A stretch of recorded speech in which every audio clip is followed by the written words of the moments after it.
Selamat pagi pemirsa. Penangkapan Bupati Tulungagung Gatot Sunowibowo membuka tabir yang teramat menyesakkan dada. Kekuasaan publik direduksi menjadi milik pribadi, digunakan semaunya tanpa penghormatan terhadap hukum maupun mandat rakyat. Pemirsa, inilah editorial Media Indonesia di seri ini Selasa 14 April 2026 dengan tema Serius Memutus Siklus Korupsi bersama saya Leonard Samosir. Dan Anda semua para pemirsa juga bisa ikut menyatakan pendapat Anda nanti dengan menelepon nomor 021 583 99 100. Pemirsa, pagi ini telah hadir bersama saya Ketua Dewan Redaksi Media Group, Elman Saragi. Bang Mas, selamat pagi.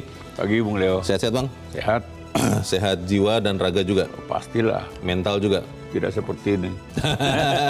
Itu dia Bang, saya ketika melihat editorial akan bicara soal korupsi dan kemudian kasusnya adalah kepala daerah Bupati Tulungagung. Ini untuk saya tidak ingat lagi Bang, berapa puluh kalinya kita bicara soal korupsi. Masih ada gunanya tidak sih kita bicara soal korupsi ini Bang? Memang Indonesia ini masih benar-benar mau memberantas korupsi?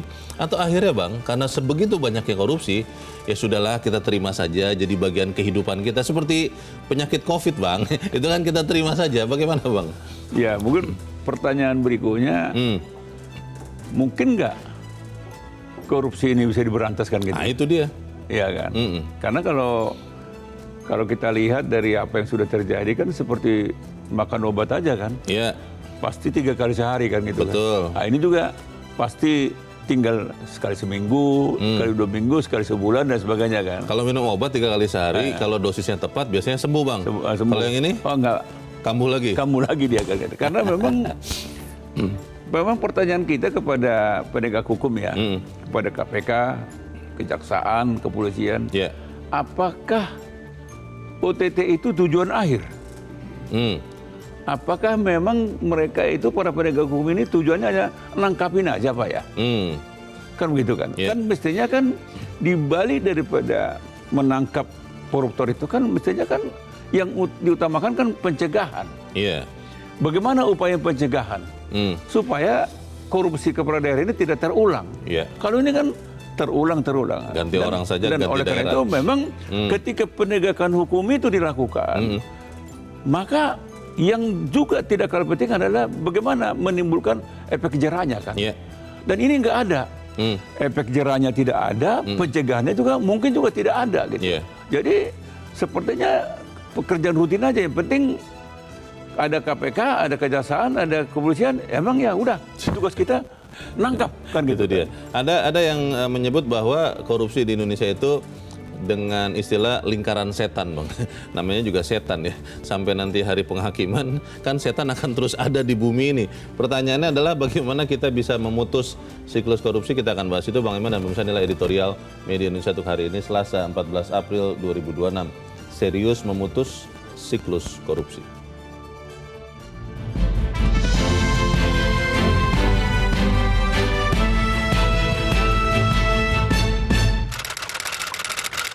Serius memutus siklus korupsi.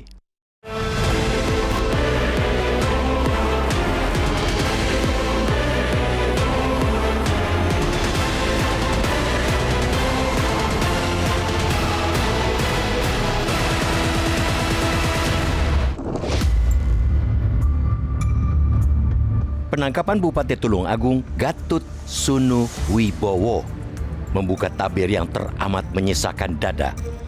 Kekuasaan publik direduksi menjadi milik pribadi, digunakan semaunya tanpa penghormatan terhadap hukum maupun mandat rakyat. Sebagai kepala daerah yang lahir dari rahim demokrasi, Gatot malah bertindak bak raja lalim di daerah. Ia memanfaatkan jabatan suka-suka, bukan untuk mengabdi dan melayani warga, melainkan untuk memeras para anak buah. Gatot meminta sejumlah uang kepada para kepala organisasi perangkat daerah atau OPD dan pejabat lainnya. Tindakan itu tanpa malu-malu dilakukannya secara langsung atau terkadang melalui perantara ajudannya, Dwi Yoga Ambal yang juga ditetapkan sebagai tersangka. Komisi Pemberantasan Korupsi KPK menyatakan permintaan duit tersebut dilakukan Gatot setidaknya kepada 16 OPD di lingkungan pemerintah Kabupaten Tulungagung. Jumlahnya terbilang bervariasi, mulai dari 15 juta rupiah hingga 2,8 miliar rupiah. Publik tentu bertanya, Kenapa aparatur sipil negara ASN di lingkungan Tulung Agung, wilayah seluas 1056 km persegi di Provinsi Jawa Timur, tidak menolak saja permintaan beraroma pemanasan itu? Rupanya Gatot sudah menyiapkan siasat demi memuluskan rencananya. Ia sudah terlebih dahulu meminta berbagai pejabat Tulung Agung untuk menandatangani surat pernyataan bersedia mundur dari jabatan jika tidak loyal kepada bupati. Surat itu juga mengisyaratkan bahwa pejabat yang menolak taat akan disingkirkan dari ASN. Betapa menyedihkannya nasib demokrasi di negeri ini. Sebagai sebuah sistem yang disepakati untuk memilih pemimpin yang bersedia menyejahterakan rakyat, demokrasi malah ditunggangi oleh kepala daerah untuk mengenyangkan diri sendiri. Tindakan lancung itu harus kita katakan juga tidak selaras dengan seruan Presiden Prabowo Subianto yang begitu gencar memerangi korupsi. Presiden menyebut korupsi merupakan penyakit berbahaya yang dapat menghancurkan negara jika tidak ditangani dengan tegas. Sungguh benar dan teramat tepat bahwa korupsi bak penyakit berbahaya. Saat ini, 5,96% dari total 1,14 juta jiwa penduduk di Kabupaten Tulung Agung masuk kategori miskin. Andai saja APBD Tulung Agung tidak masuk kantong pribadi, kesulitan hidup masyarakat miskin bisa teratasi. Begitu pula dengan jumlah pengangguran. Dapat dikurangi bila pemimpinnya tidak gemar korupsi. Tulung Agung muncul dalam survei akademik berdasarkan data BPS sebagai salah satu daerah dengan tingkat pengangguran terbuka TPT signifikan di Jawa Timur. Dengan tertangkapnya Gatot lewat operasi tangkap tangan OTT KPK, publik tentu memberi apresiasi. Kita berharap pejabat yang menggantikan Gatot mampu menjaga amanah dan kepercayaan publik dengan sungguh-sungguh sesuai dengan sumpah jabatan. Namun, penangkapan oleh KPK ini sekaligus menjadi alarm bahaya tentang begitu kronisnya korupsi di negeri tercinta. Selama 2026, KPK telah menggelar OTT terkait pemerasan di beberapa daerah, yakni di pemerintah Kabupaten Cilacap, Pati, hingga pemerintah Kota Madiun. Selain itu, KPK tahun ini juga menangkap 2 kepala daerah lain, yakni Bupati Pekalongan, Fadia Arafik, dan Bupati Rejang Lebong, Muhammad Fikri. Jika dihitung dengan tahun lalu, sedikitnya 11 kepala daerah terkena OTT KPK dalam 8 bulan terakhir. Angka belasan tentu bukan jumlah yang bisa dipandang sebelah mata. Roda pemerintahan di daerah terganggu dan kesejahteraan rakyat terhambat. Harus ada solusi yang sungguh-sungguh diambil agar kepala daerah benar-benar tulus melayani masyarakat. Korupsi selalu berkolerasi dengan ruang gelap. Oleh karena itu, transparansi bukan pilihan, melainkan keharusan agar setiap penggunaan kekuasaan dapat diawasi dan dipertanggungjawabkan. Pemerintah pusat pun harus bergerak cepat menutup celah penyalahgunaan kewenangan. Tanpa langkah tegas dan sistemik, ruang gelap itu akan terus ada dan korupsi akan selalu menemukan jalannya. Demokrasi pada akhirnya hanyalah alat pemuas hasrat berkuasa dan rakyat yang selalu menjadi korbannya.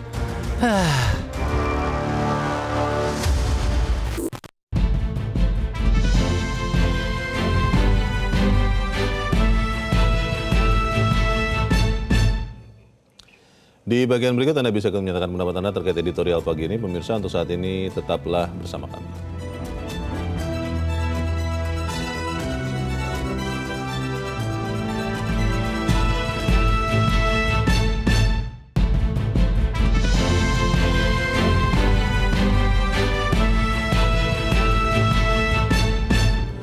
Terima kasih Anda masih bersama kami dan sekarang kita akan mendengarkan dulu bagaimana pendapat dari pemirsa Metro TV. Kali ini ada dari Bekasi, Jawa Barat, Pak Ondo Silitonga. Pak Ondo, selamat pagi. Selamat pagi Bung Leo, selamat pagi Bung Herman. Selamat pagi Pak Ondo. Bagaimana Pak, ini kita bisa tidak sih atau memang mau tidak sebenarnya memutus korupsi di Indonesia, khususnya kepala daerah? Silakan Pak Ondo. Kalau model sistem pengawasannya seperti ini, saya kira tidak bisa Bung Leo. Ini udah yang keempat ini di sejak awal tahun ini sampai sekarang kalau saya tidak salah. Yeah. Bagaimana itu memutus? Bupati Tulung Agung Bung Gatot ini, Gatot ya namanya ya, Yeah, kalau nggak Gatot. salah. Kepala ini sama dengan kepala preman. Semua orang OPD di bawahnya 16 itu dipaksa bayar, dipaksa ini kalau nggak dipecat sebagai ASN. Iya. Enak aja Iya. gitu. Jadi benar-benar jadi kepala preman di sana. Ini sudah yang keempat hingga April sekarang. Mungkin ini kalau saya bisa bilang, retret itu gagal. Partai juga gagal. Partai itu jangan cuma memecat aja kader-kadernya. Apalagi kalau kebetulan kalau saya nggak salah ini dari partainya Gerindra kalau nggak salah ya. Mohon maaf kalau salah. Kenapa tidak jerah? Karena perampasan aset tidak jalan. Hukumannya di bawah 4 tahun rata-rata. Jadi ini nggak akan jerah-jerah. Jadi jangan kita bahas lagi kalau begini capek Metro TV dan saya teriak-teriak. Ntar bulan depan ada lagi nih Bung Yo. Jadi mungkin cara memutusnya supaya efektif ya hukumnya seberat-beratnya. Dan kalau perlu naturalisasi kali seperti sepak bola untuk mencari yang terbaik untuk menjadi kepala daerah. Demikian, terima kasih. Baik, terima kasih Pak Ondo Silitonga di Bekasi, Jawa Barat. Selamat pagi Pak. Mungkin sudah geram ya Pak Ondo nih Bang Elman. Kalau perlu naturalisasi kali, sewa orang dari luar untuk jadi kepala daerah. Bagaimana Bang? Ya, kalau sistemnya masih seperti ini, mau disewa dari Antartika juga sama aja. Berubah juga ya? Orang baiknya akan berubah juga gitu? Kalau sistemnya kayak seperti sekarang, mungkin bisa berubah kalau katakanlah misalnya, gimana kalau pemerintah katakanlah mengurangi atau mengamputasi kewenangan yang ada pada kepala daerah. Oh. Misalnya katakanlah untuk penentu pemenang proyek misalnya, tender. Nah, itu amputasi aja. Jadi tidak lagi bisa. Jadi dari bupati itu hanya kebijakannya aja. Oh. Jadi dia tidak bisa cawe-cawe. Kalau dia bisa cawe menentukan, nah situlah fee dan sebagainya kan. Kalau diamputasi Bang, nanti orang mempertanyakan, loh ini kan kita sudah otonomi daerah. Bagaimana otonomnya kalau kemudian kewenangan itu juga dihilangkan? Bukan, gitu, Bang. Bukan, kewenangan itu diserahkan kepada tim. Oh, jadi tidak hanya satu orang saja. Tidak seorang. Atau misalnya katakanlah dibentuk katakanlah ad hoc misalnya kan. Dari kampus, dari ini. Untuk meningkatkan pengawasan satu sama lain ya. Dari LSM, kan begitu kan. Nah, kedua mungkin juga kita amputasi juga kewenangan untuk misalnya promosi jabatan misalnya, ASN kan gitu kan. Sehingga tidak kejadian seperti di Tulung Agung ini. Jadi tidak ada lagi misalnya balas budi dan sebagainya kan. Jadi dia tidak bisa lagi memperjualbelikan jabatan itu kan gitu kan. Itu hal lain kan katakanlah kewenangan untuk memberikan izin gitu kan. Nah, jadi tiga hal ini kalau ini diamputasi Leo, mudah-mudahan mungkin juga orang akan berpikir untuk jadi kepala daerah. Oh. Jadi orang yang mau jadi kepala daerah nanti memang betul-betul mau berbakti. Tidak menjadikan kepala daerah itu menjadi investasi kan. Kalau sekarang kan investasi kan. Mata pencaharian. Katakanlah dia keluar 40 M. Ya setahun pertama belum balik modal, 4 tahun kemudian dia akan memupuk lagi. Memanen gitu kan gitu. Bang, pertanyaannya Bang, kalau kemudian tadi Pak Ondo kan juga mengatakan diperberatlah hukumannya. Kita masih bisa berharap tidak dalam kondisi sekarang peradilan bahwa tanpa misalnya undang-undang perampasan aset atau yang lain-lain yang membuat mereka takut, ini penghukuman ini akan menjerakan koruptor, Bang? Ya, katakanlah kalau misalnya hukuman itu kalau hanya 15 tahun, 10 tahun, buat mereka enteng. Enteng, Bang? Nah, apalagi ada remisi kan? Oh iya. Kalau katakanlah ada standar misalnya, berapapun korupsinya, mau 1 M, mau 1 triliun, minimal seumur hidup. Wah itu. Kedua mungkin pemiskinan itu. Apapun caranya. Bagaimana cara untuk memiskinkan para koruptor?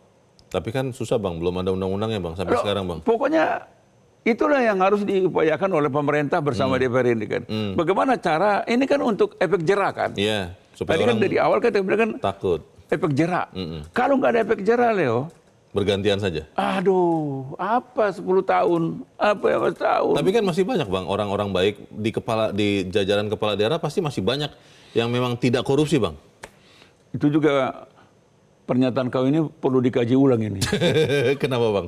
Apa betul ada Oh, apa benar-benar ada yang Ini kan tidak korupsi? perlu disurvei nih. Jangan-jangan hanya belum ketahuan. Belum ketahuan aja. Jangan-jangan dia belum ketemu apesnya aja nih. Iya. Ini kan kalau kita lihat ini kan dari waktu-waktu kan. Jadi berarti kan tidak ada rasa takut. Iya. Ini kepala daerah ini mau wali kota, mau bupati, mau gubernur, mungkin juga para pejabat ini sedikit pun nggak ada takut sama korupsi. Buktinya dari waktu ke waktu kan dipamer kan. Oh ini di borgol ini ada yang nutupin pakai apalah macam-macam kan. Ada yang borgolnya ditutup pakai map kan. Nah, tapi buktinya orang nggak takut kok. Jadi itu soal memang. Iya, itu pertanyaannya Bang. Kalau kemudian bahwa korupsi ini memang terjadi di banyak tempat. Tadi sempat melihat salah satu aplikasi AI Bang. Saya tanya apakah ada provinsi yang belum korupsi? AI langsung menjawab begini Bang, tidak ada provinsi di Indonesia yang belum korupsi. Ini kan ironis nih Bang. Ya itu, dan mungkin itulah prestasi yang kita miliki sekarang kan. Tidak ada provinsi yang bebas korupsi kan itu. Jadi ini dan itu jujur aja ya. Buat masyarakat, mungkin juga buat pemerintah, buat apa kan biasa-biasa aja. Malah sudah biasa ini sekarang. Kan mestinya kan kalau ada kepala daerah, bupati misalnya atau wali kota, kena OTT misalnya kan, ya mestinya gubernurnya juga risih kan. Bertanggung jawab lah ya, minimal secara moral lah Bang. Ya menteri dalam negerinya juga mestinya risih kan. Ada secara moral, aduh. Ini saya lolos nih pengawasan saya nih, misalnya gitu. Kok saya gagal lagi nih, kok ada. Padahal kurang apa, udah kita ingatkan. Jadi memang pertama dari awal tidak ditanamkan rasa malu. Itu persoalannya.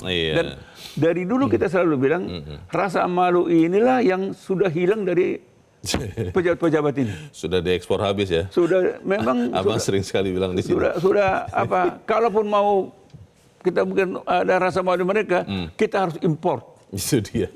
Pertanyaan ini menjadi pertanyaan serius Bang, karena kalau kemudian saya berpikir Bang, kalau generasi Abang, generasi saya, membiarkan ini terus terjadi, apa kemudian masih ada bangsa Indonesia yang masih tersisa untuk anak cucu kita? Tapi kita harus jeda dahulu, pemirsa tetap bersama kami, Editorial Media Indonesia, segera kembali.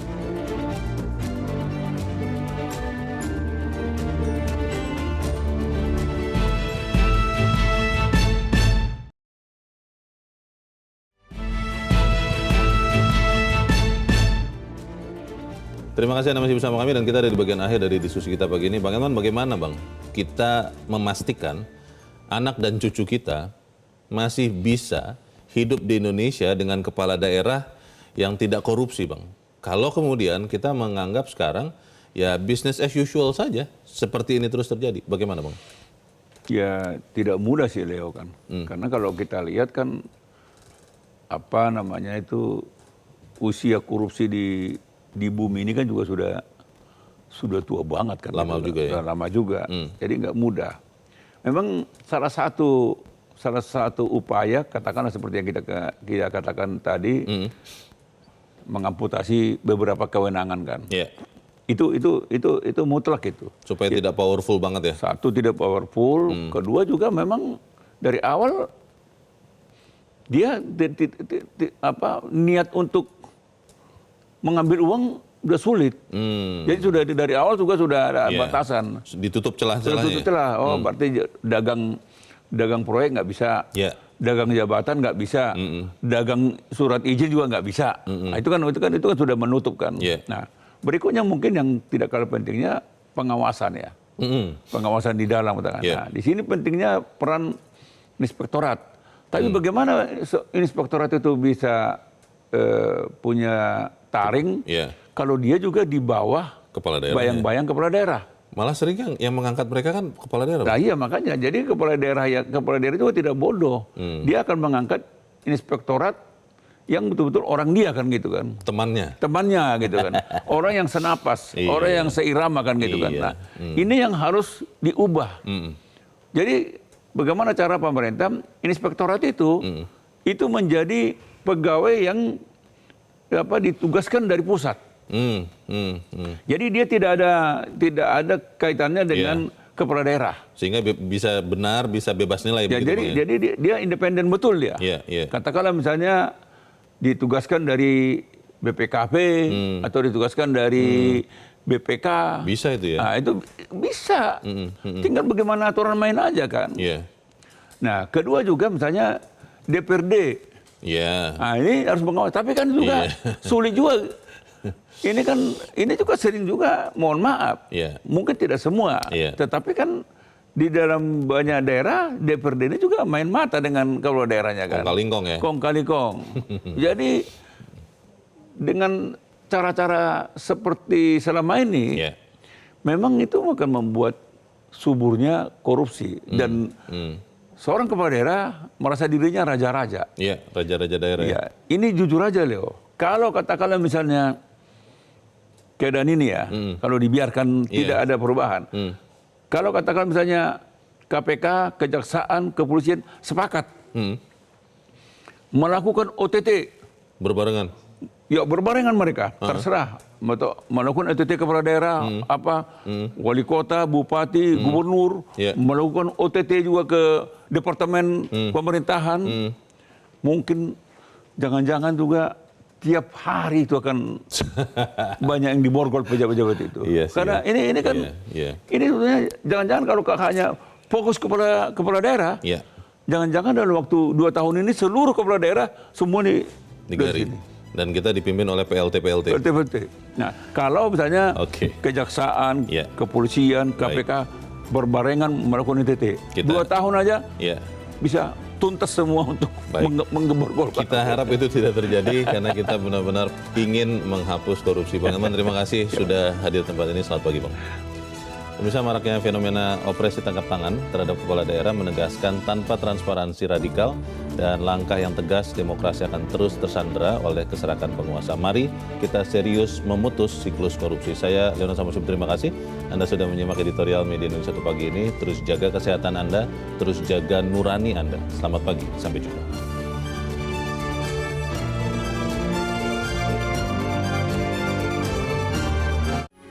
Metro TV